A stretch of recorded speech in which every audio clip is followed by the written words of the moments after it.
Hi everyone, my name is Nidhi Bhatnagar और इस video में मैं आप लोगों को करवाने वाली हूँ फायर एंड आइस का छोटा सा रिवीजन। चलो 3 मिनट में हमें वीडियो खत्म कर दिया, स्टार्ट करते हैं। Some say the world will end in fire, some say in ice. From what I have tasted of desire, I hold with those who favor the fire. अब इन these lines, the poet analyzes the views of the people. अब इन लाइनों में poet जो है लोगों के views को analyse कर रहे हैं, लोग क्या सोचते हैं, राइट।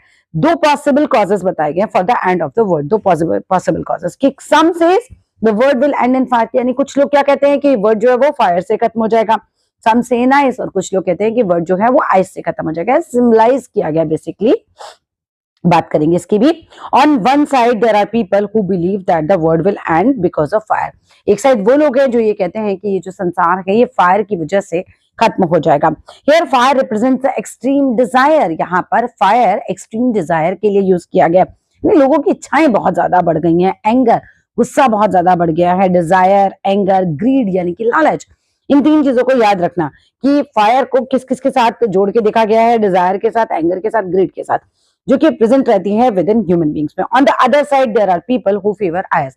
दूसरी तरफ वो लोग हैं जो आइस को फेवर करते हैं। हियर इट आइस रिप्रेजेंट करती है ह्यूमन इमोशंस को। कौन से? हेट्रेट के, नफरत करते हैं लोग एक दूसरे से। इंटॉलरेंस, लोगों में बर्दाश्त की क्षमता ही नहीं है आज। From his experience the poet believes that the world will and with fire. अपने एक्सपीरियंस से पोएट ये कहते हैं कि मुझे ऐसा लगता है कि जो दुनिया है वो फायर से जो है खत्म होगी। इन अदर वर्ड्स, एक्सेस और too much of anything can destroy the world. किसी भी चीज के एक्सेस से संसार डिस्ट्रॉय हो सकता है। आगे की लाइनों पे चलते हैं।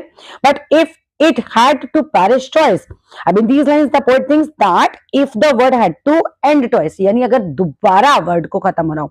एक तो उन्होंने बोला कि मेरे हिसाब से तो आंख से खत्म होगा, बट अगर दोबारा खत्म होना हो तो I think I know enough of hate, कि मैं ये जानता हूं हेट क्या है, राइट। मुझे हेट के बारे में ज्यादा पता है। Ice would also be able to destroy it completely. Ice से हेट्रेड से जोड़ के देखा गया तो उन्होंने कहा आइस में भी उतनी पावर है कि वो एंड कर सकती है संसार का।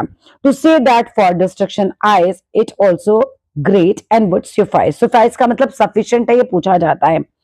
For the poet hatred is as powerful as fire, यानी कि डिजायर। वो कहते हैं नफरत भी उतनी पावरफुल है जितनी की Dzire.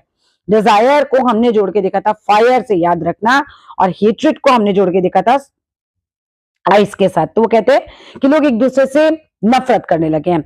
And will be sufficient to bring an end of this word, और ये दोनों चीजें मतलब खत्म करने के लिए काफी है। The poet wants to highlight that hatred, discrimination, intolerance, ये सब जो है लॉन्ग लास्टिंग है, ये चलता रहेगा। इसकी वजह से एग्जिस्टेंस जो है अर्थ पर इन चीजों का मतलब एक तरीके से डिस्ट्रॉय करने के लिए सब